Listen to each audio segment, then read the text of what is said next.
That a lot of people commented about this, I'm sure you're well aware of it.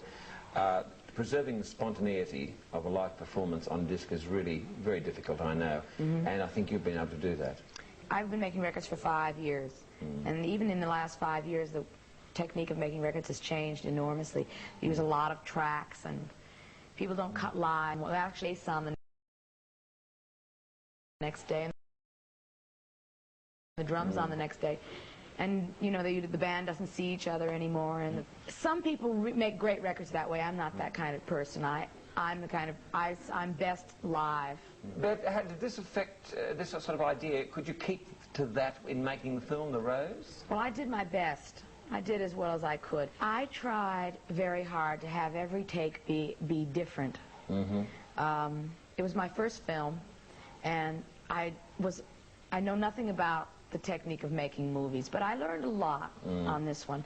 The one thing that I did try consciously to do was to make every take different. I thought that was very important, because then they would have a wider range of things to choose from. I'm not the kind of performer where I can go back and recapture the same moment the same way every single time. But I am the kind of performer who can explore the possibilities of a moment several different ways. And Freddie Forrest is the lover. He was great. He's a terrific actor in the old method acting studio kind of school, which Alan Bates is not. He's very, very English and trained in the very, be on time and deliver the goods kind of thing, no preparation kind of school.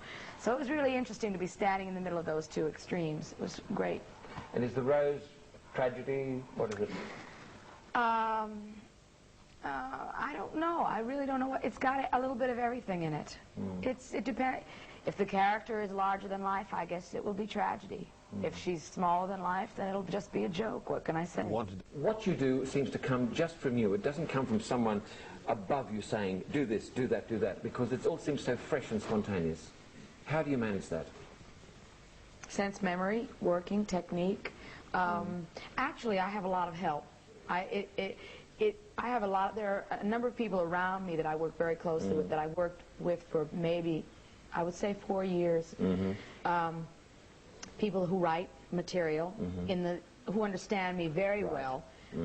I usually do the touching stuff. I do like the sad monologues, because I'm at heart, I'm a slob. I have like a heart of gold complex, and I'm vastly sentimental. I like the idea of being liked. I've always been that way. I've always been sort of the class clown. But the older I get, the more I find myself slipping into that kind of sentimental vein, the touching, moving, kind of poignant thing. When I first started putting this whole thing together, the musical aspect of it, I was very interested in memory songs, and songs that have to do with memory, with growing up, with songs that I was exposed to when I was growing up. I would hear a song, and if it stirred up a memory or a ghost of an idea in my head, or moved me to a picture in my mind, I would take the song and I would turn it into my own. And it does become your own. Yes, it does. Yes, they do. But a lot of people do that, Well, I'm not the only one who does it. I just did it with a couple of songs that no one ever thought of doing it with, like Do You Want to Dance? No one ever thought of as a ballad, because it had always been sung as an up-tempo song. But for me it was a ballad, because when I would stand in the cafeteria, in the school cafeteria, waiting to be asked to dance, it's like a memory play. I don't know how to explain it to you. It's like through a scrim. You see it through like a fog.